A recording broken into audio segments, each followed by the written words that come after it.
Yay, there she is. Hello. Hey, everyone. This is Cari and Laura. Laura.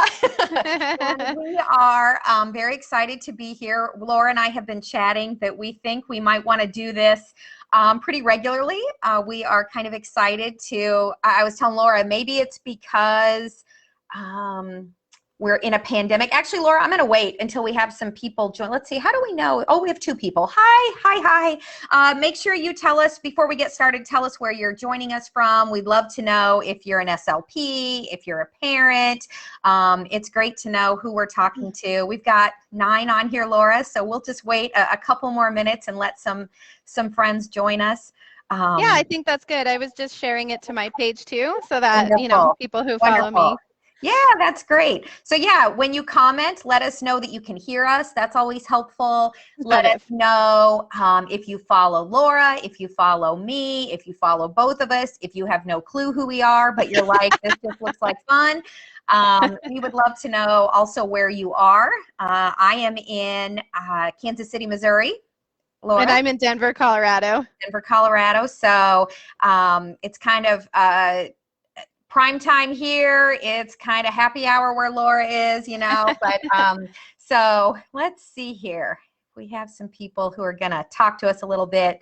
Danette is from Charleston, South Carolina. She's a parent to a 3-year-old little girl named Rebecca. Welcome. Kelly is from Michigan. Erica is watching from, but that's all it says. So she's going to keep it a mystery. We don't know. We're in suspense now, Erica. She's from Arkansas, mom of a 3-year-old with suspected CAS. Arliss from San Antonio, Texas. You're an SLP, and she hears us loud and clear. I love it. I love it Maureen. too. Oh, hi, Maureen. It's Maureen. Yay, from Apraxia Kids, Illinois. What is that? What it is? I don't know. The one in Chicago. Definitely follow both of you watching from Chicago. See, I know where Maureen is. Hi, Maureen. Awesome. I know her too. Yes. I'm looking on my phone at the comments, so people are like, why is Laura on her phone? That's why, because I can't see it on the screen.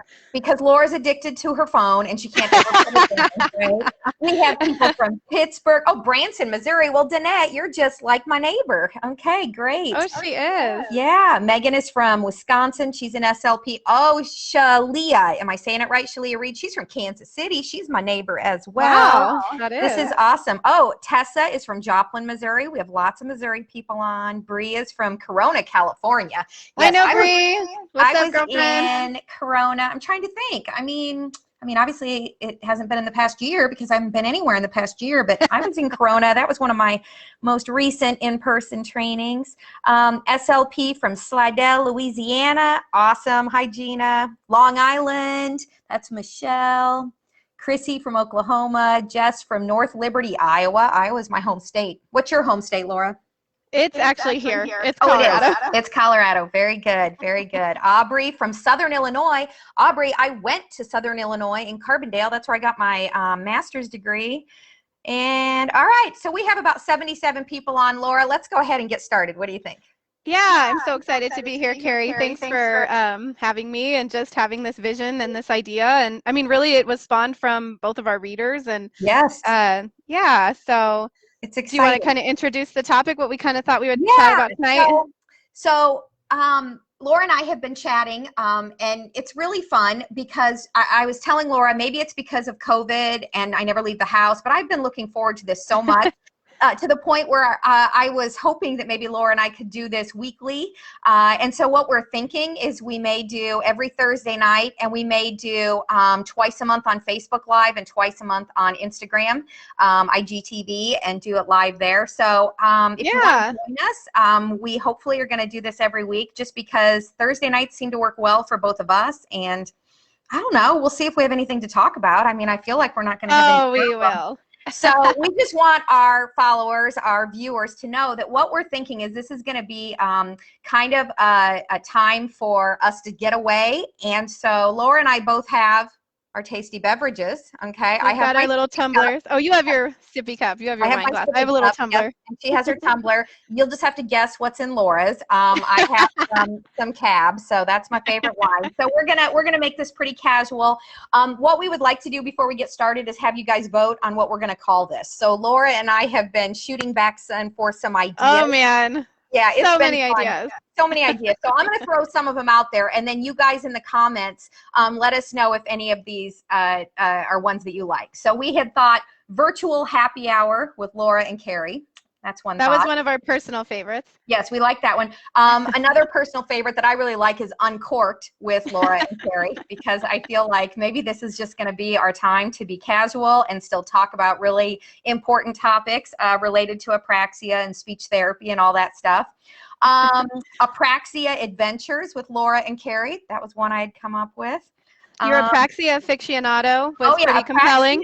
Yeah, apraxia aficionados. And I don't know, maybe it sounds a little too boastful, but I was like, oh, aficionados. It had a really cool definition. I was like, I have to look up this fancy word. So I'm going to read you this. And anybody who knows me and Laura will know that this really pertains to us. The definition of an aficionado: a person who is very knowledgeable and enthusiastic about an activity, subject, or pastime. And I would say that Laura and I are definitely apraxia aficionados for sure. We could talk all night about it. All night, all night. We have live with Laura and Cari. Well, that was just a nice, simple one.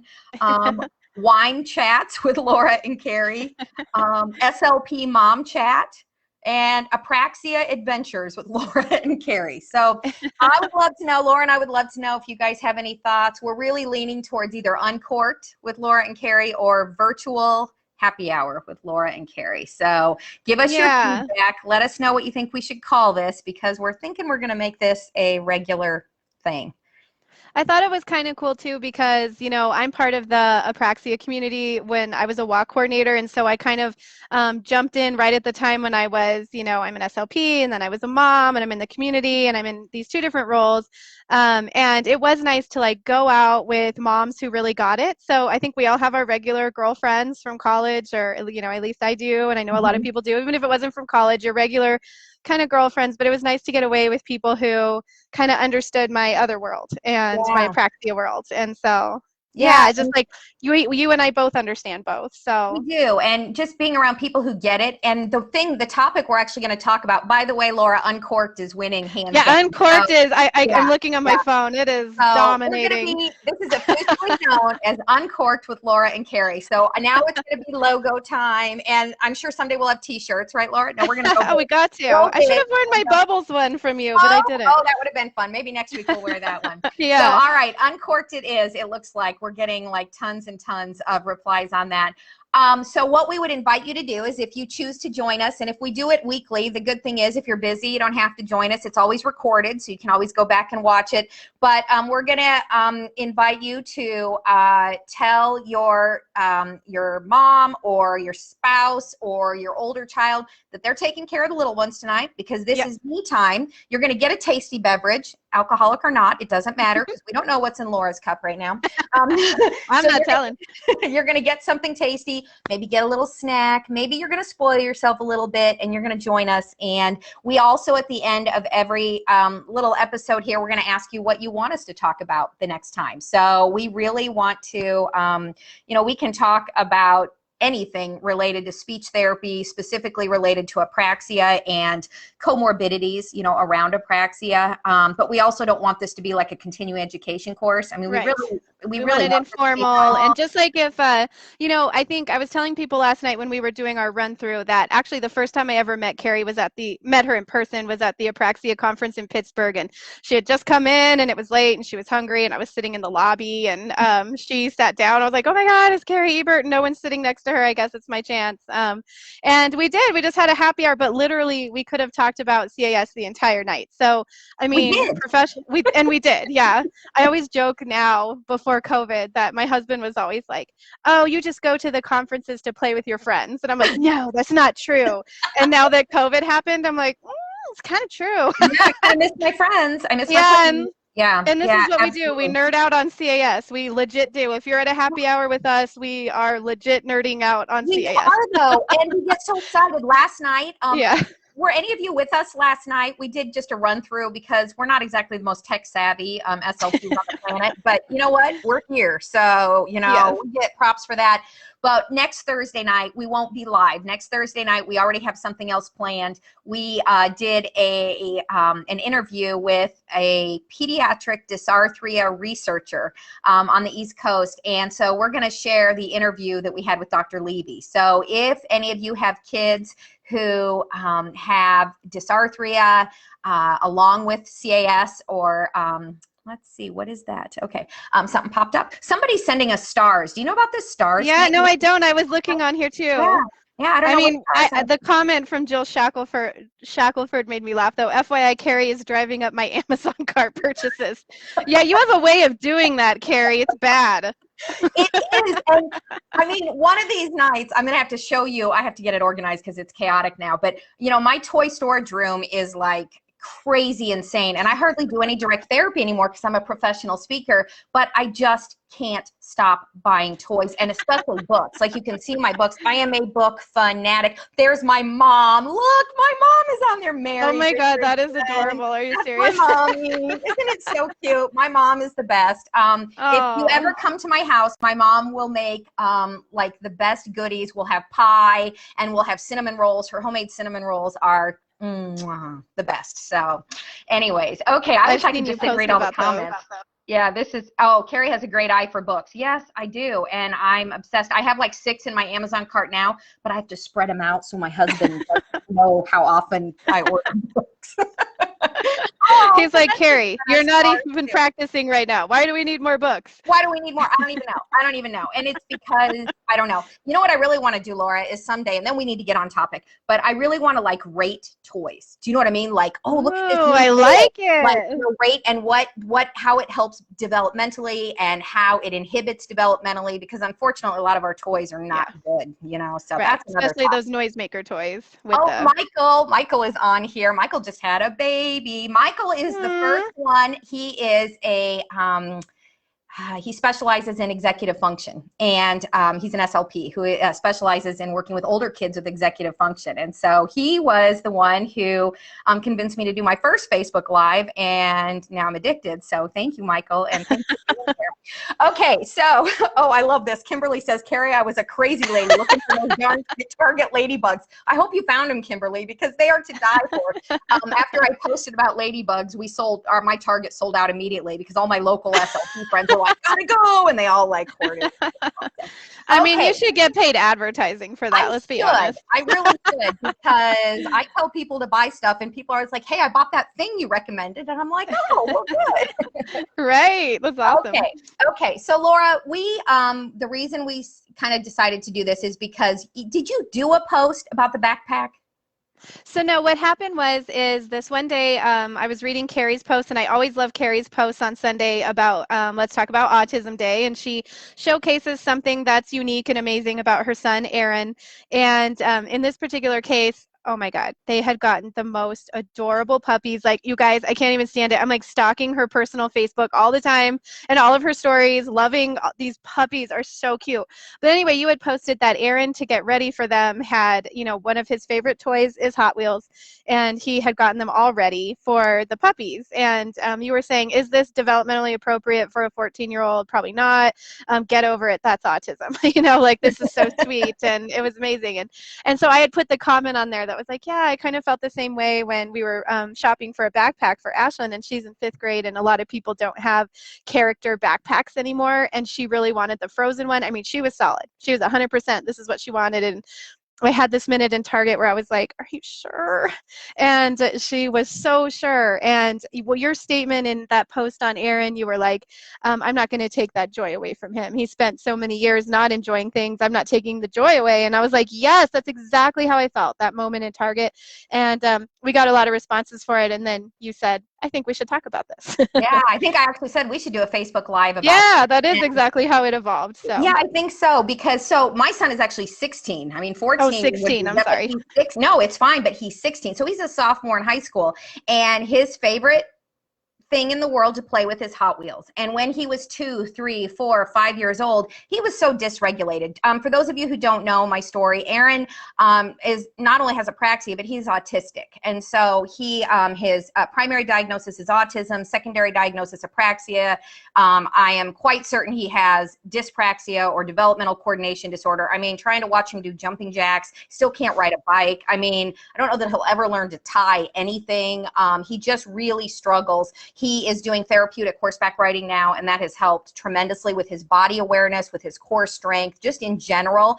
You know what's interesting, Laura, since, you know, we're both speech language pathologists, when he first started 3 years ago, he couldn't make the horse sounds like and Yeah. click to get the horse to go. It took him like a year to learn to do that, you know, so he had never really gone through a period of vocal play as a baby. It was a very good, quiet, content baby, you know. And then around age 18, 20 months or so, he started really struggling with sensory. And so we had multiple meltdowns a day, and it was really rough early on. So playing with toys was not something Aaron did as a young child. He lined up Hot Wheels cars in the windowsill. That was his favorite thing to do, but he didn't want anyone to join him in his play. There was no way to kind of get into his world and try to engage with him. He would get very upset if we attempted to do that. So he spent a lot of his early childhood. He also would do this with his fingers a lot. He had a lot of these visual sensory seeking things. I now know, because he's very verbal now, and I asked him, remember when you were little and you did this? And Aaron said, oh, you mean rocket fingers? Oh, wow. He's like, yeah. And I was like, well, why did you do that when you were little? He said, Mom, it made me happy. Oh. I'm not even argue with that. So my point is, how are you going to argue with that? He didn't play with toys. So now in the past, I'd say 5 years, oh my gosh, he gets so excited. Like, you know, at Christmas time when the toy catalogs come, you know, like from Walmart or from when we used to have Toys R Us, he loves toy catalogs now, and he sits and studies them. And I was like, oh my gosh, like he should have been doing that when he was like 4, 5, 6 years old, but he just wasn't. And so my whole thing, and I've been saying this for years, we don't look at what is age appropriate. We look at what is developmentally appropriate. And so part of, you know, my mission is to increase just not only awareness of neurodivergent, you know, individuals, but also acceptance of them. And I think that's what we're really here tonight to talk about, is we need to love them for who they are and accept them for who they are, and just understand that my 16-year-old likes Hot Wheels, and how old is Ashlyn? 10? She's 11. 11, and your 11-year-old still likes Frozen, you know, and likes character backpacks. And so it's getting the other kids and parents, I guess, on board to know this isn't somebody to poke fun at, you know, this isn't somebody to shame for who they are, but really try to learn to accept people exactly who they are instead of attempting to change them. Because Laura, you said your thought and target was, should I let her get it? Yep. It really was. I really had that internal struggle, but we were talking about this before we did this chat, and really what I was thinking about is during the time that girls were really into Frozen, which was from toddlers kind of into kindergarten, maybe first grade, kind of maxing out on it there. She was just barely learning how to find her voice. So we broke through the apraxia. Then we had a severe language disorder. We get through a language disorder. Forget singing. I mean, like, what's singing? We're just trying to learn how to talk here. And then we've got tons of coordination disorder, coordination issues. And so, dressing baby dolls, undressing baby dolls, pretending. It's too much work. It wasn't fun. And that's not what she was doing. She was in OT, learning other things, basically. So it is like by the time she broke out of all that, and now, she's in 5th grade and she can do all these things. She can sing the Frozen songs. They bring her joy. She's so happy doing them. Now she connects with the Frozen character because, that's kind of behind her. Now I'm going to tell her, well, sorry, babe, like you're in 5th grade and you just can't like this anymore. Like I couldn't do that. And just your phrase of like, I'm not going to take away her joy just stuck with me. So right. And to me, well, and I don't know how many of my followers, and I don't know if I've talked to Laura about this or not, but I'm a breast cancer survivor. So it's almost been 9 years now. And I will just tell you that pre-breast cancer, everything caused me great angst. I used to worry a lot. I used to get a lot of headaches because I worried about everything. I'm quite the perfectionist in general. And so I needed things to go a certain way. And so I used to get really stressed out. And then I got breast cancer, and it was a very aggressive form. I'm very lucky to still be here today. Wow. You know, they had told me, had I waited 6 weeks, because I felt the lump, had I waited 6 weeks, it would have been too late. So I mean, it was extremely aggressive. And so for me, every day that I wake up is a gift, every single day. So I'm always like, oh, breast cancer, got it. Autism, got it. Apraxia, got it. Developmental coordination, what else you got? Bring it on. Because for me, I'm here and I'm still with my family every day. So does life, you know, give us lemons? Yeah, every single day. And so I know that it is human nature to want to complain and to gripe about our situation and to wish for a child who is neurotypical, right? We know that there are. And it's okay to say this. Like, it's so sad, you know, parents feel so guilty for even feeling that, but of course you feel that. You don't get pregnant and think, okay, like my life is going to be full of therapy appointments and doctor's appointments and worry about the future. Like that's what that's not what you signed up for. I mean, you signed up for it, but I mean, that's not what you expected. So and it's that's okay. What it is. Yeah. Yeah. And I think that whole grief thing, you know, I know that, have you done your talk on grief yet? We haven't. So Not Carrie's yet. referring to a talk I'm doing with Dr. Iuzini Siegel from the Marquette Lab. And we're going to do a talk for speechpath.com. I think that's the name of it. And we're going to do it just on grief. And she's got a lot of great research articles on the stages of grief that parents go through and kind of the strategies that parents use, and that it's okay. And it's okay to say that we, you know, grieved that diagnosis. And I think what I loved about that research paper was it talked about grieving a non-finite loss. So many times, you know, we get the message like, oh, well, you should be happy they're healthy. You should be happy like they're still alive. And well, of course we're happy that they're healthy. Of course we're happy that they're alive. But, you know, it somehow invalidates the fact that you're still grieving, and people can't help the way they feel. You can't just tell someone to stop feeling sad. Like it really doesn't work that way.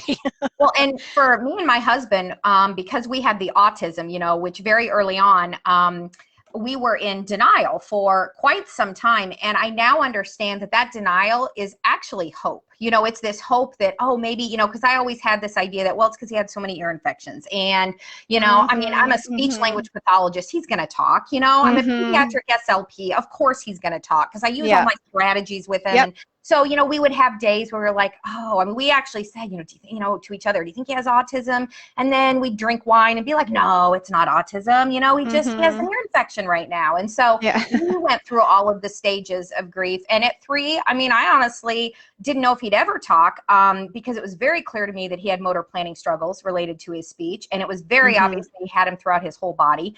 And so it was an interesting time. That's why for me, my therapy is on Sundays when I get to just, you know, talk about Sunday A day. And I never know what I'm going to talk about until I wake up Sunday, and either before church or after church, depends on when something strikes me. What I usually do is look through my phone, because you know how parents take pictures just throughout the week. And I'm like, oh, that's what I'm going to talk about. So something will trigger. I love that. And I'll be like, oh, so I'm sure what I'll post about this week, I got a note from the principal that Aaron made the honor roll, you know, I mean, and so I'm like, it's his first year in public high school. We had him in a private school in a special autism classroom last year, and we decided he needed more exposure to more kids, and it was a really small school anyway, so we put him in public high school, and it's been wonderful. So I don't know. Fantastic. That's yeah. But the whole Hot Wheels thing, I mean, he's 16. He plays with Hot Wheels. The other thing that he really likes, I'm curious what Ashlyn's favorite shows are. Aaron really likes Wild Kratts. And so he's very hooked. That's a show for 5-year-old, 6-year-old, you know what I mean, for kindergarten age children, but he loves it. And he can tell you any fact about any animal you would ever want to know. He knows where every animal is indigenous to. He knows what their natural predators are. He can tell you. So for him, he finds a lot of joy in nonfiction information. My son hates to read like fiction. You know, he will read, but if he can read, he had to bring a book to read in his reading class, and he brought this encyclopedia like this thick of animals, you know, facts and stuff. And I'm like, buddy, I think she probably wants you to bring a chapter book. And he's like, and you know, chapter books, he's at the level of like, what are they called? Where the kids, there's like 50 different books and they all go on an adventure, but a lot of them are about animals. Now I can't think. I can't believe I can't think of the name of that book. But anyways, there's a ton of them, but it's about these two kids, a boy and a girl, that go on these adventures. Does anybody know what I'm talking about? Yeah, I'm sure someone in here knows. Somebody will know those books. It's a whole series of books, and it's like saber-tooth tiger adventure. I don't know, but anyways, but they're little chapter books. That's the level of reading that he is at, and he can read fluently at a much higher level, but comprehension is not there. Yeah. So he reads, you know, at a lower level, if you will. Magic Tree House. Magic Tree House. Thank there you. It is. I wanted to say Magic School Bus, and I knew that was not right. I was like, it is not the Magic School Bus. So yes, everybody, look at, we have like 50 people. Yeah, now we've got like Cari. 5 or 6 people now. Magic Tree House. So that's the level he's at. So he brings this huge encyclopedia, and that's why he and I have been talking about it. I said, you really like nonfiction books, don't you? He said, yeah, I don't like stories. And I think it's really hard for him to imagine, and they're, you know, from other people's perspectives. That's the autism, not the apraxia there. Right. But so he really likes nonfiction, and I don't know that we should have a problem with that. Do you know what I mean? Not everybody is going to like the same thing. Tell me about Ashlyn. What is she like? What shows and what does she like to read? So what's so interesting with her that I always tell everyone is people thought, you know, I'm like, I would tell people, they would ask me when she was little, like, how much screen time is she getting? You know, what shows does she watch? And like, girlfriend doesn't like TV.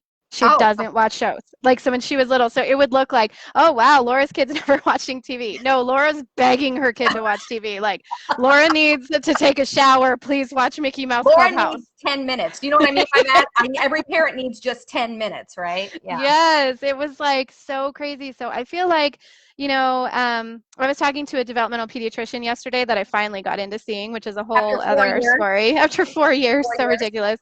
But they were asking me that too, and I was like, you know, she's never been interested in shows. Tell me why. Like, developmental pediatrician, all knowing.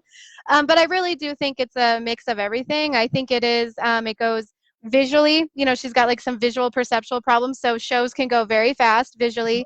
Language processing wise, she's got a receptive language disorder, so processing the language isn't as easy. She has ADHD, and her sensory processing disorder is affected by, she's overly stimulated by auditory and visual anything. So she loses attention so fast, even if she's watching a movie. And socially, she is her happiest in a one-on-one situation, whether that's with a therapist or an adult or a child or my sister or my niece. If she can have someone in a social situation, that's what she wants and that's what she's interested in. So if someone else is talking and she's watching a show, forget the show. I want to see what mommy and daddy are doing. I see. That's what drives her. So I would say at this point in time, from 3rd to 5th grade, she's pretty much been into Peppa Pig if she does watch something. And again, that being very childish and below what her age level would be.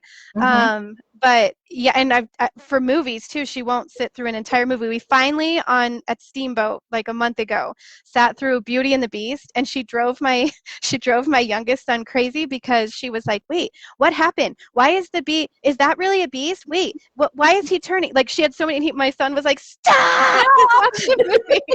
But it was like lights were like connecting for her, like, oh, and then she has the language to ask the questions to understand what she's not getting now. So, you know, it's just like, that's where she's at. Like, you know, we're not. Yeah, it is a process. It is. When our son comes down and watches, like if the kids are watching, and my husband, The Mandalorian or something, I don't really do TV. I think I'm a little adult onset ADHD. I like to work all the time. I work from morning till night. And I'm the same way. I'm passionate about what I do. I love to write and I love to create seminars. Oh yeah, bring me some puppies. My daughter is going to bring me a puppy. I'm so excited. Oh, push, Allie. And bring me the other puppy. Can you find her? Yeah. So this is you guys are going to be so excited. This is our little gosh, that face. Can you say hi, buddy? Oh my gosh, that face. I can't even stand it. He weighs about 2 pounds and he's adorable. And he just learned to walk upstairs because he's a big boy, aren't you? And he learned to pee outside because it was so cold here. Good. it was like 20 below. So they peed on a pee pad. This is Gabby. This is his sister. Oh, so it's Gabby and Gordon? Gabby and Gordo, yes. We live in Kansas City, so the Kansas City Royals, Alex Gordon, he was our left fielder. Everybody called him Gordo, and he retired last year, so we loved Gordo. So this is Gordo, and this is Gabby. And I can't stand it. They're so adorable. And when they play, like, Cari will post videos, like, in her Instagram stories, and it's so adorable. Here you go. See my friends. Oh my gosh, so cute. They don't even look real. Like they just don't. I mean, you guys, they're this big. I mean, they're crazy, and they pee and poop all over the house because they haven't learned. And their pee is like the size of a dime. So you're like, oh, wipe that up. You know, I can't even get mad at them because their poop looks like a Tootsie Roll. Okay, too much. But anyway, we have a wiener dog. We have a little wiener dog, and my husband saw a meme the other day on Facebook where the wiener dog's looking out the window at the snow, and the caption is, "I'm peeing and pooping in the house today." That's my dogs. Tim Kaler, I cannot even believe you're on here. Hello. Yes, Alex Gordon. I'm gonna miss Alex Gordon. We got Royal season tickets for the first time, my husband and I, and of course COVID. So we got an email today. 30% capacity, so bye-bye. I don't know what's going to happen, but we're all not going to get fit. So, who's ready for COVID to be over? Can we just here? I mean, hands up. Oh my God. This is why we're doing this. Like, we need fun. We need connections again. We do need connections, don't we? I don't. Oh, what kind of dogs are they? They're Shih Tzus. They're little Shih Tzu puppies. And I know everybody else says Shih Tzu, but they're not Shih Tzus. I did my research and I bought a book, and it's Shih Tzu. So wow, I didn't pronounce it that way either. Yeah, she, and then the word zoo, Shih Tzu. So anyway. I mean, it sounds much nicer, honestly. It does. Because of co-articulation, Laura, it comes out Shih Tzu, but it's, you know. I love it. They are absolutely fabulous. And my husband and I, because we both work from home, I'm a professional speaker, haven't traveled since last March because of COVID. So from somebody who used to travel to a different city every single week, I mean, I usually traveled about 46 to 47 weeks a year, and I've done that for 10 years. And then last March, we were just like shut down. Yeah, that's quite a blow. So my husband and I are together 24/7, and it's a good thing we like each other most of the time. And so we work in our home office, and so getting the puppies has been really good for our mental health because our children are grown. Our two daughters one is a nurse, by the way. Whitney is a COVID ICU nurse, so she is on the front lines. We are very proud of her. Awesome. Thank you, Whitney. Yes, Allie is a senior in college. She's going to be a teacher. Very proud of her as well. And then Aaron is in high school, so he's very independent, you know. So we don't have little ones. So I'm like, now I ordered a puppy stroller so I can take him for walks. I mean, my husband is just like, oh my Lord. I'm like, you're that woman now. I am. I'm the crazy. Unapologetically though, whatever makes you happy. Again, don't take away the joy. Okay, that's what this is all about. Isn't that right, Laura? Because your joy is different from my joy. I mean, we have similar joys, I think, but I think we have to just stop passing judgment. I think our country this idea that because of social media, you can say whatever you want and judge whoever you want. And what's that saying that you don't know the story, somebody's story? So I think we offer grace and just say we're all doing the best that we can. And I don't know. We all do what it takes to get through. And absolutely. We are struggling here, at least in this house, because I think we're used to going places and doing things. Yeah, that would be quite hard. And it's different now. So yeah, I mean, for me, like my husband jokes because like people find this surprising, but I seem extroverted and I can be, but I would say like he says I have hermit tendencies, so I'm definitely quite happy if everyone leaves and I never open a blind. Like I'm perfectly happy sitting in the dark by myself. And so yeah, like I mean, it didn't affect me as much, but my two kids, like Ashlyn is the one who always loves go. Yeah, and it's so hard when you're used to going out. So yeah, and I know nobody will believe this because when I tell people this, they're always like, "You are such a liar." But I'm actually very introverted. Oh yeah, that's why see, that would surprise me. Cari was sitting alone eating dinner. Like that's my thing. Like I really don't. It's just after a year, I've realized I kind of do miss people because I generally I'm very happy. There is. I'm very happy to sit at my computer and research and write all day, every day. My family watches movies at night. I just don't. I'm not a TV watcher. I would go. I don't know. I'll fold laundry. I'll play with the puppies. So like I'm okay with being alone. I'm okay with being by myself. Once I know people, I'm good, but I'm not like a chit chatter. Like I don't call people just to talk on the phone. Like when somebody calls me, I'll be like, hey, what's up? And they're always like, well, I didn't need anything, but I'm always just under the assumption if you call me, you need something. Like I'm kind of a, let's get down to business. Otherwise, I can go hours without saying a word, believe it or not. I know some of you find that hard to believe, but I'm not somebody who strikes up a conversation with a stranger at the airport. Like I'm really very comfortable just being, but I now realize after a year of pretty much isolation that maybe people are good, you know, need some well, that's why time. these are going to be fun, I think, Cari. I'm so excited about these. I am too. So, hey guys, we'll keep talking here, but why don't you start throwing out some topics that you would like Laura and I to discuss, because we are both apraxia specialists. So, I mean, certainly apraxia is our thing, but we are also, speech language pathologists who focus on other areas as well. I don't know, Laura, what is your other area of interest other than apraxia? Is there anything else that you're really fascinated with? I mean, I feel like developmental coordination disorder has really gotten my attention lately, mostly because the prevalency is so high and it's lesser known than apraxia. Not that I specialize in it, but just understanding this idea of the whole child. Yes. And it's really why I got hooked up with Dr. Iazini Siegel. She is the one researcher I found who's kind of tying in CAS with the whole child and looking at all those other motor planning things. Right. And I really appreciate her for that. And, she'll be doing more work with dysarthria too, because we definitely need more resources on dysarthria. And you heard it here first, but, Cari and I are going to be bringing you more resources on dysarthria starting next Thursday, and we have more in the works, so that is just the beginning.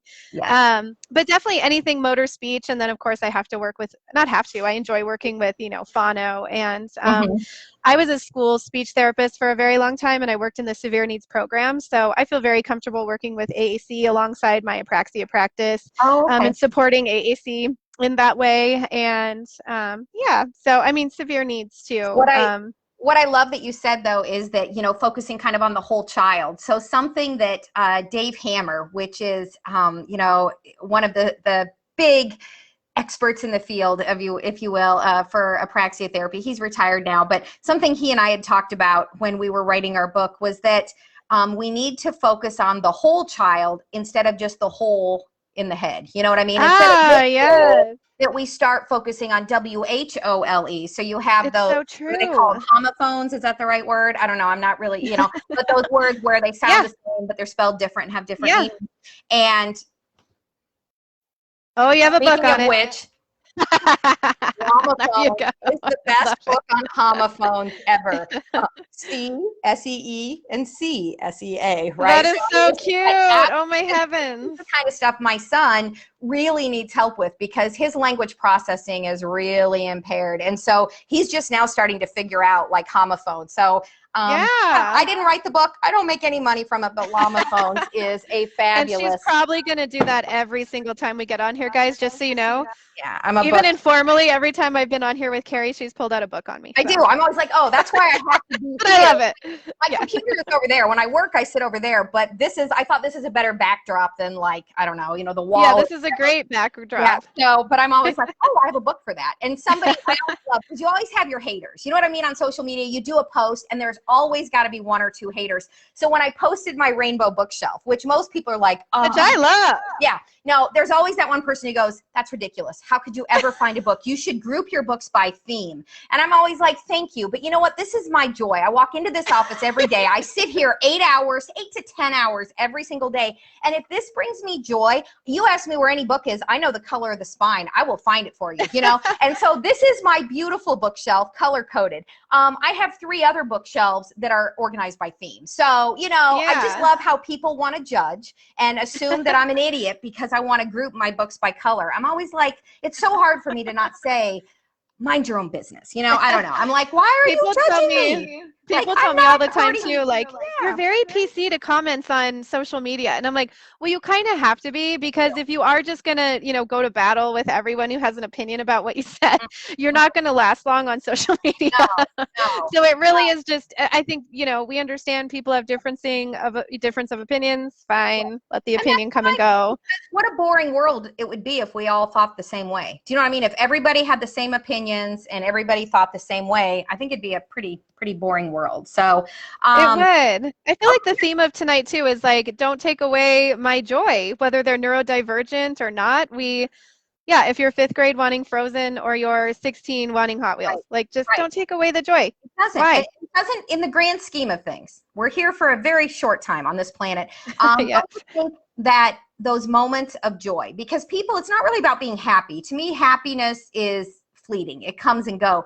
But joy Definitely. is something that you feel, you know, that you have It's moments like an of joy. internal state It of, is. It's, yeah. it's almost, because I know it doesn't seem like it, but for me, it's about being content with who you are and with your situation, and finding joy in the little things. Like to me, this tonight brought me joy. Like I anticipated. Yeah, 100%.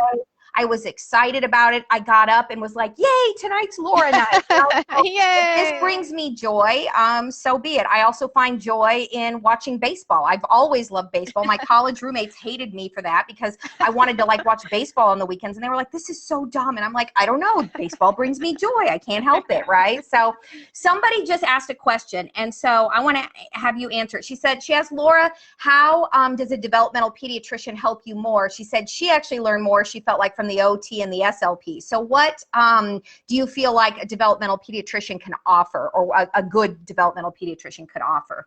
Yeah, that's a great question. So what I would say is I learned more. I mean, I learned everything I needed to know before I ever ended up in the developmental pediatrician's office, honestly. But it was like I knew she had, you know, coordination issues, and so I went to an OT, got the dyspraxia diagnosis. You know, but what my point, and you know, what my point is had I gone to a developmental pediatrician first, a developmental pediatrician knows, like their whole job is to know about all of the developmental pediatric disorders, all the rare ones, prevalent ones, not prevalent ones. And then what their job is to refer you to the correct professional to be able to help you. And they might see something. So what, and I'm meaning to do a stories on this. Everyone keeps asking on my Instagram too, and I will. About my journey with it and why I think a developmental pediatrician is the best person. But it is because had I gone to him first, and I know this because I now have clients who are young, who are like 3 or 4, that get into a developmental pediatrician, and this person knows, like, I need to funnel you to an autism person. I need to funnel you to the rehab clinic that has a doctor called a, you know, physiatrist. Which I'd never even heard of before. I'd never even heard of this before until my client ended up there, and that person was looking at cerebral palsy. Well, I went to neurology on my own for cerebral palsy, thinking the neurologist would help, and they were no help, honestly. And it's like the developmental pediatrician that help these developmental pediatricians that help my clients funnel them to all these right departments. Like, yeah, you know what, your profile and what I'm seeing, I really think you need to benefit from genetics. Right. And so I would just follow the plan that my clients were getting. Like, this client goes to rehab. Okay, yeah, I took Ashton there. This client went to genetics. Okay, I took Ashton there. And I just feel like had I got into that developmental pediatrician right away, they would funnel me to all the right places. So that's what I think it has to offer. Right. And I just, you know, want to make sure for people who maybe don't know about developmental pediatricians, they're different than a pediatrician. Yes. One would assume that a pediatrician knows development, but I'm here to tell you what pediatricians know is like, they know how to keep your baby healthy, how to help your baby get healthy if they get sick. They're very concerned about growth charts and, you know, meeting those type of basic milestones. But a developmental pediatrician actually can look at all 5 developmental domains. So here's your little lesson for tonight. Okay. I won't do a lot of this, but there's 5 developmental domains: cognitive, communication, social emotional, physical, and that includes gross motor, fine motor, sensory motor, hearing, vision. All of that falls under physical. And then you have this 5th category, which is called self-help skills. Okay. And so those are the 5 domains of development. So a developmental pediatrician is going to look at everything, right? The whole child, and they're looking at actual development. And the main thing that from a therapist standpoint that we get concerned about is if there's scattered skills. So somebody asked a question and said, hey, what about the opposite? What about a 2-year-old who isn't interested in like Paw Patrols and stuff, but is interested in like things that like 8 and 10-year-olds are interested in? So that is where we start seeing kiddos who have what we call scattered skills. So they're actually skipping milestones, skipping things. And so they're interested in what older kids are interested in. It's always for me a concern when a child skips certain areas of development. So he never played with blocks, but he wants to, I don't know, write with a pencil. I don't know. He just totally skips Sure. over, isn't interested in shape sorters and things like that. So what we get concerned about then is, does he have the visual motor skills, which Exactly. you're learn when doing a shape sorter? Does he have bilateral coordination, which is where he uses two hands together, stabilizes the shape sorter while he puts this shape in? So when we look at toys, and I feel like, Laura, we could do, a whole episode just on kind of developmental benefits of different toys, but we are not ever just playing. When we play with toys, we play with great purpose. And it's because we, as skilled therapists, know those 5 developmental domains and really know how to support learning and development through play. And as an early intervention provider, I take it a step further and help families figure out how to incorporate learning and development into other routines like bath time, meal time, dressing time, diaper changing time. And so it's so important that we really understand that every interaction you have with your own child is an opportunity for learning and development. And so what you need then, if your child has a delay or a disability, is really having a skilled specialist guide you and provide you with specific strategies that we would normally use in therapy. But what we want to do is transfer those skills to you as the parent, as the caregiver, because it's so important for parents to remember that you are your child's first and most important teacher. And so it's really, and you're the expert on your child. You might not know what it's called. You might not know what you're seeing and the official name of it, but like you've known since they, you watched them breathe, you watched them nurse, you watched them take a bottle, all of their little nuances and, their body language, and you are the expert on them. So I love that you said that, Laura, because one of my things is parents often will defer to me as the expert. And so they'll say, oh, Miss Cari, you're the expert. So whatever you recommend we work on in therapy, or whatever goals you want to write in therapy. And whenever a parent defers to me as the expert, I always stop them and say, you are right. I am the expert in communication disorders, right? I am the expert in apraxia. I am that expert, but you are the expert on, are you ready for this? Your child, your family, your routines, your culture, and your concerns. So you are the expert on all of those things. I am the expert on this developmental issue. So guess what, guys? It takes 2 to tango, right? It does. It absolutely does. Oh, it is so important that we are, working directly with parents and caregivers and teachers and transferring. My whole goal is to transfer my skills and knowledge to the primary caregiver, which is the parent, the nanny, the grandma, just even like my mom, helping her to understand autism. My mom didn't know anything about autism or apraxia, when her grandson was diagnosed. And it's so neat to watch her evolve over the years to figure out how to use strategies, how to, elicit more from him, how to get him to, want to hug her. He had a lot of, still has some sensory things, but it's so sweet because I think his grandma Mary, he talks about grandma Mary, it's his best friend, and he'll wake up every day and go, how do you think Grandma Mary's doing today? And I'll say, well, he's very thoughtful and wants to know. And so, it's fascinating. But just to get back that developmental pediatrician thing, it's best if we can get a referral early. We really want that developmental pediatrician. They're kind of like this. They oversee everything. You know what I mean? It's like when you build a house, they're the contractor. You know what I mean by that? So exactly. It's like he might not know as much about apraxia, and you got way more information from your SLP, but he would have known, he or she, my bad. She or he would have known to refer you to that SLP to get that expert information. Or with Ashland's situation with cerebral palsy, this particular person might not have known as much about, dystonic cerebral palsy as the physiatrist, but he knew to send me to that person because of the things that they were, that they were seeing. So that's why I say that. I mean, I found out all my other diagnoses and information on my own, and you certainly can do that. So I'm just saying from my own experience, that's why I think if we could get into developmental pediatricians early, it's helpful. And interesting, in Colorado, the wait list is, and I have no idea why this is true, but the wait list is shorter if they're younger. So when I would refer clients that I had who were like 3 and under, I mean, they were in within 6 months, and I still had Ashland on a waiting list for 2 years. I'm like, really? You got in already? And he did confirm it. I just had that appointment yesterday, and he did confirm that that's true. The older they are, the longer the wait list. Not quite sure why that is, but Anyway. You know what, if I ran the world, okay, my dream place to work would be to work in a clinic where, there is a developmental pediatrician and an SLP and an OT and a PT, and we all just kind of work together and see every client together. Do you know what I mean? And I know in hospitals they do that and stuff, but I wish there was a place you could go where there wasn't a 6-month waiting list, Exactly. Like my dream, if I ran the world, would be to like create the Midwest, or maybe it'd have to be the, because we have to include Denver area in there now, but like the Midwest Apraxia a Resource Center. Like I wish there were, because I feel like there are so few of us who really specialize in apraxia, but part of specializing in apraxia, Laura, and I think you'll agree with this, is knowing the comorbidities that can go with it, because it is very rare for childhood apraxia of speech to occur in isolation. Extremely rare. And but it's true. Yeah, and so we need to make sure that we are training our SLPs and other providers and parents on knowing what those other issues are to look for. We are almost certain there are going to be comorbid language impairments, right? But often the child isn't verbal enough early on to really assess expressive language.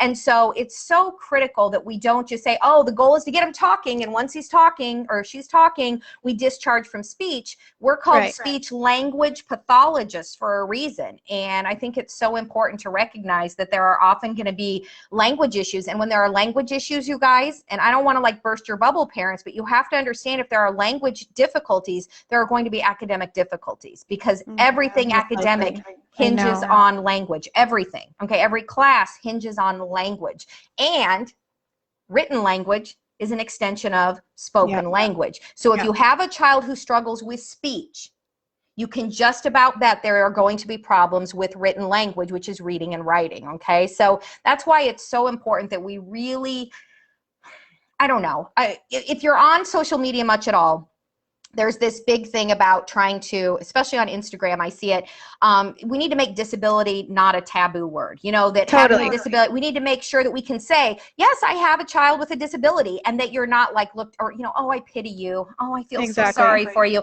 Because our kids with disabilities, we need to be able to say disability and not have a parent go into panic mode like, oh, what does that mean? They really do. Because parents, if you have a child with a disability, it's not a reflection on your parenting. It has not, we just have to say, okay, so this is my fight now, right? Is I want to make sure that my child gets the services needed to become the best version of him or herself that, they can become.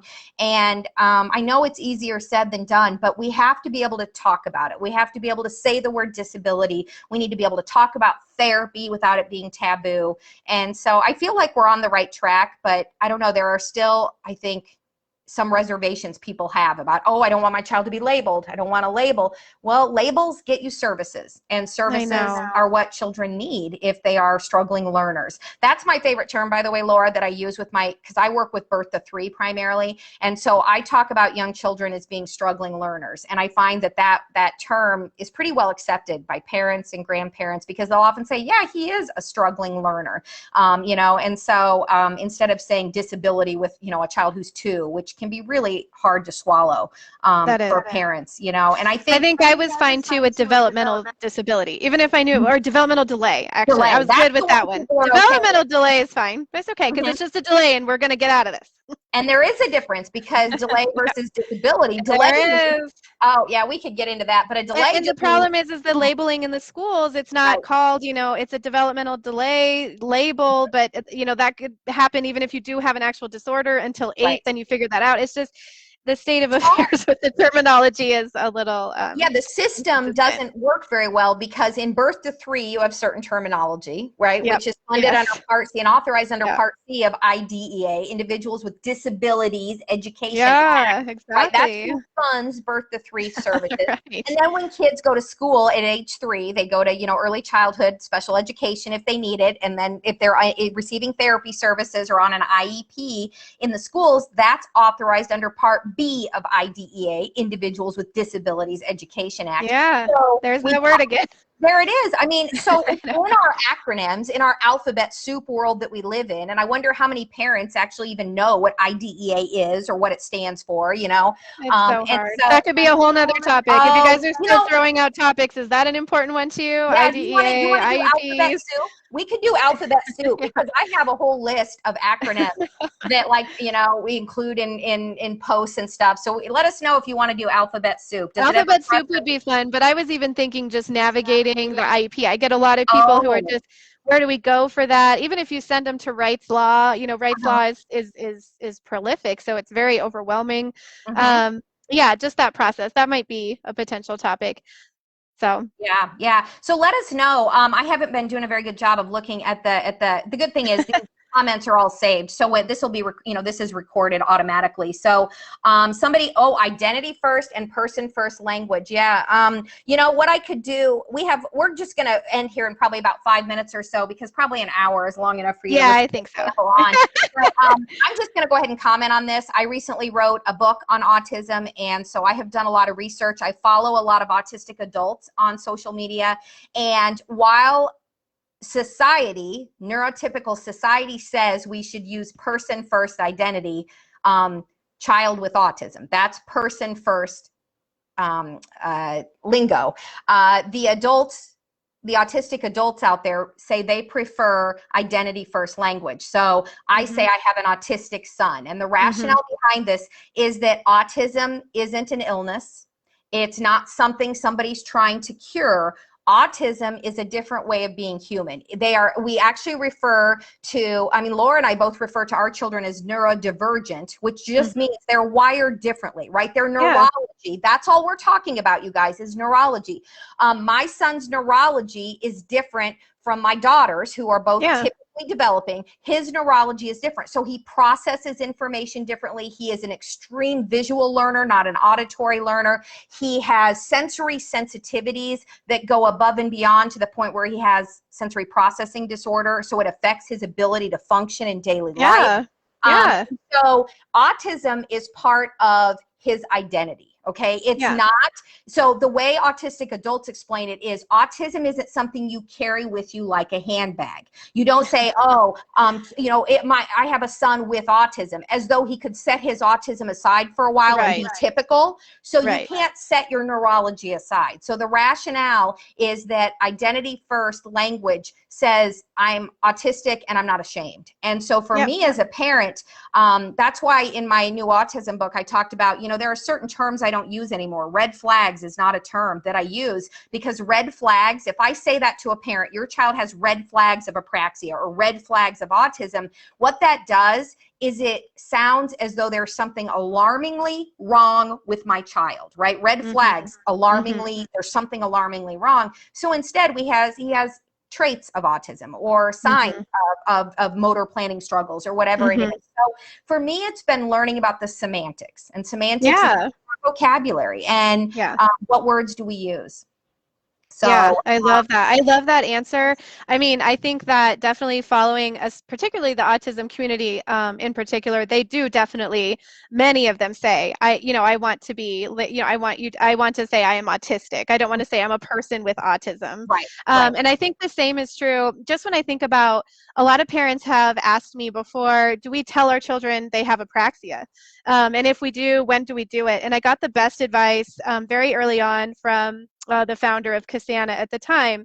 And I had asked her the same thing, and she told me we absolutely tell them, because otherwise kids are going to make their own schemas in their head. So they're going to realize that there is something neurodivergent about themselves that is not like others around them. And if we don't give them a name for what that is, why they have to go to speech therapy, why they have trouble saying words, why they have word finding difficulties, if we don't give them a name and just, call it a delay, or, oh, you just need a little extra help, what we're doing is we create shame. Because by not talking about something and not acknowledging something, and this is true in the stuttering research that we had before I became an SLP, honestly, it used to be that we wouldn't say to people who stuttered that they stutter. We wouldn't have a real conversation with them. And so SLPs were advised to just not really mention it, not say it around them. Well, they knew they were stuttering. And so these individuals grew up to be adults, and they said that created shame, because I knew I was doing it. You knew I was doing it. Speech knew I was doing it, but no one talked about it. Shame. They swept it under the rug. Yes. Right? Taboo Yes. topic. So if we make things taboo, if you want to read one of my most amazing posts about my son, and I don't know, you'd have to go back a month, maybe 2, I don't even know, but it was pretty recently. I said something and I can't remember what it was. And Aaron looked at me and he said, "Mom, it's okay. It's just the autism." And it was, I love that. it was the first time I had ever heard my son advocate for himself. Oh, And it brought I tears love to my eyes. that. Because he was just basically saying, like, you don't need to freak out about this because I'm actually okay. That's just the autism, and it's just who I am. And I was like, holy freaking crap, my son just advocated for himself. So the thing I want to end on then, because this just really is a nice way to tie this up, is Laura was talking about we need to give our children labels for what they are struggling with, right? Give it a name: autism, apraxia, dyspraxia, whatever it is, give them the name. The other thing, if you are a speech language pathologist, and again, if your parents do this too, children need to know why they go to speech therapy. We don't ever want children to think they go to speech therapy to play games, right? Because that's, before this goes away, best quote from Fred Rogers, Mr. Rogers: "If you can mention it, you can manage it." Love it. That needs to be our motto. That needs to be our motto. I'm in love. I'm in love. So when you have kids come to speech therapy, and I'm not talking about 2-year-olds, but older kids, they need to be able to tell you why they're here. Why are you coming to speech? Well, I need to work on my sounds. Why do you need to work on your sounds? People don't understand me, or whatever it is. It's hard for me to read, or sometimes I get stuck on my words. And so it's really important that we don't shame children or try to sweep things under the rug by not talking about it. And I used to, when I first started presenting on apraxia, I'd be like, this is the other A word, because nobody wants to say apraxia either. We don't want to say autism. We don't want to say apraxia. And I went to my son's pediatrician many years ago and said, "I'm a pediatric speech language pathologist. Should I tell parents when I think they have autism, or should I actually bring up the word?" And he said, "It's your professional responsibility to tell them what you think is going on." He said, "It is, you have to understand that, yes, parents may be shocked, they may be taken aback, but if you don't do it, how long is it going to delay that child from getting services? It is your professional responsibility to tell them what you think is going on." And the best way to do that, SLPs, is to use the "I wonder" technique, which is, I wonder why he lines up his toys like that instead of playing with that. And hopefully when you say "I wonder," the parent will go, "I've wondered that too." Do you see what I mean? So you can actually start a conversation. I wonder why he pulls on your hand and leads you to things instead of using words, or instead of trying to talk. You know what I mean? Like that's how you can open up a conversation, is "I wonder why," and see if that will allow the parent who maybe doesn't want to talk about a tough situation to really kind of open up those lines of communication, because that is really key. That's interesting. I know we're trying to end, but I just want to add some things to that. You're in birth to 3, so by the time people get me, they're usually 3 and up. So they've either been burned by previous speech therapists who didn't recognize that there was something wrong with their child, and they're looking for me to not beat around the bush. And so I tell people that, when people read my book, and I've been talking to universities a lot, one of the questions from the students is, "I could tell that you were so upset, and like, we know." Cari, you crack me up. How can you find these like that? I mean, you got thousands of books. Laura, every book. I know exactly where it is. I feel like we need to do like a Jeopardy one day with the audience and be like, "Find this, find that, find this," and see how fast. But that's funny. Yeah. So anyway, in my book, I chronicle the story, like kind of the memoir of my daughter, but I put a lot of resources in it for SLPs and potential SLPs. And one of their questions is, how do we break it to parents? And I mean, really, I love that suggestion of you when we're first kind of just broaching the subject. In my situation, it's a little bit different. And I say that, honestly, it's so important to still be honest, and just knowing and having the background knowledge that your parents are coming in and may potentially have 2 reactions to this. They might be extremely devastated and be grieving, or other parents I have are extremely relieved. So those tend to be the 2 emotions that parents come to me, like, "Thank God someone finally sees what I see. Thank you so much." And so I just tell these students, like, just by knowing that those could be the 2 potential reactions, you're already above everyone else, because as a human being, if I know, if I'm going to give you a breast cancer diagnosis, we know how that's going to make you feel. Every human listening to this podcast knows how that would have made you feel. And just by knowing that, I feel like as a human being, you can approach it with honesty, but also compassion. And really, that's what I think here. It is. And I will just say, as a parent of a child who has, multiple diagnoses, who has a disability, I never, ever have wanted anyone to sugarcoat things. Okay. I don't ever want anyone to say, oh, he's going to be fine. You're a great mom.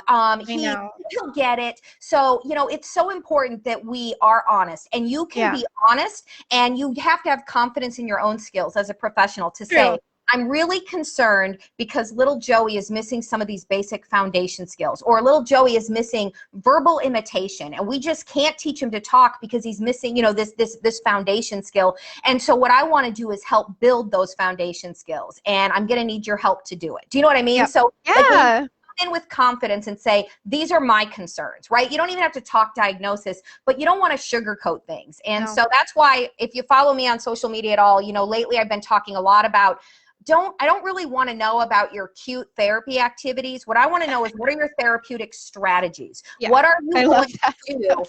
You know what I mean? That is another whole, it is another whole talk. But I want to know what it is that I can do to help my child learn and develop. How can I interact with my child? Because I'm the one who interacts with him the most during the day. So I just want to know, how can I help him? And so we don't want to sugarcoat, but we also, we want to be compassionate. We want to be empathetic. And we just have to come at this from a standpoint of, we're all human, right, Laura? Yeah, and that's exactly right. You recognize the humanity and it's understanding. Definitely, before I had Ashlyn, and I talk about this to college students, I had a mentor who always told me, just remember, this person, this child is someone's perfect baby. And I'm 25, and I don't have kids. And I mean, I'm like, I know, obviously this person is this, this kid is this person's like, I know that. I know they wear their heart outside their body. Like, I've heard all of it. Like, I knew it. It's just like, it didn't sink in. And that's like part of why I wrote my book too, because I feel like there's this idea that I love, a professor talked about narrative medicine,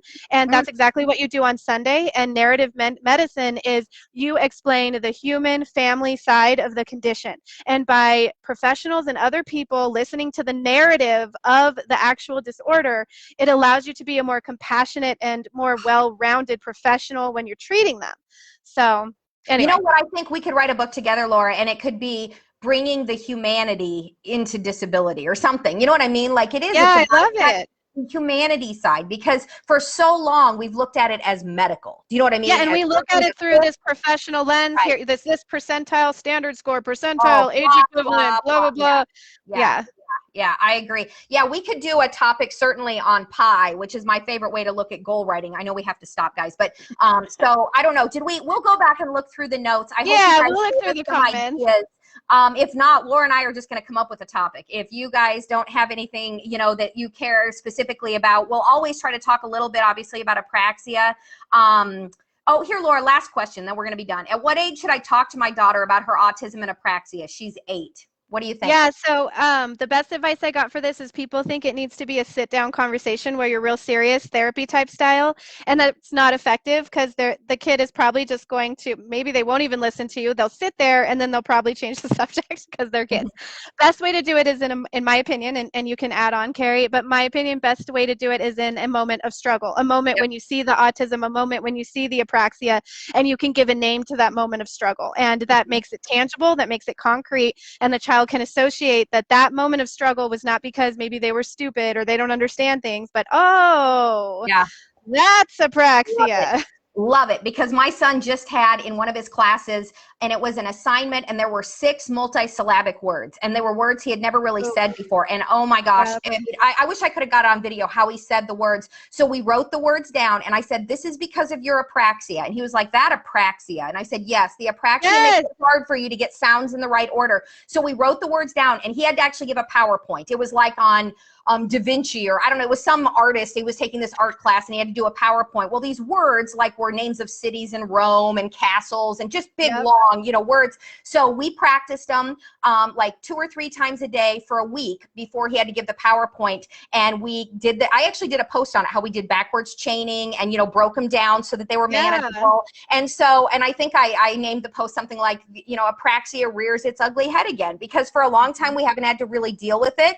But then it comes up when there are these new motorically complex, utterances that he has to put in a PowerPoint presentation, and he he did really well, but I loved that he was able to say, that's the apraxia. That wasn't the autism, that was the apraxia. So the other thing, and I promise we're going to end now, is social stories are phenomenal. I mean, I've always been a storyteller, you know, making up bedtime stories before my kids went to bed. So even just making up a social story in the moment. Autism makes it hard, or apraxia makes it hard too. And just, you know, you want like 1 sentence per page. And, you know, you can just make a simple 5-page social story about what apraxia is or about what autism is. Autism means it's hard for me to, you know, do new activities. I like to wear the same clothes and eat the same food.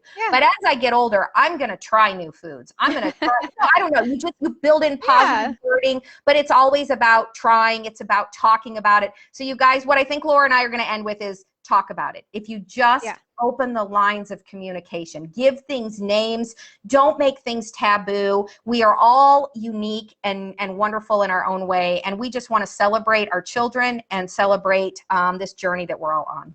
Absolutely. And don't take people's joy away. Don't take do not be a stealer of joy, right? We are not stealing joy. If your 10-year-old likes Paw Patrol, then get him a Paw Patrol birthday cake. Do you know what I mean? We are going to go with it. We are going to make it okay, because I'll be honest with you, I love toys. There are certain toys. I can still set up a dollhouse. I could play with a dollhouse. I have so much joy in organizing. I've always loved that as a little girl, and I still love it to this day. So don't be a stealer of joy. That's how we're going to end it. What do you think?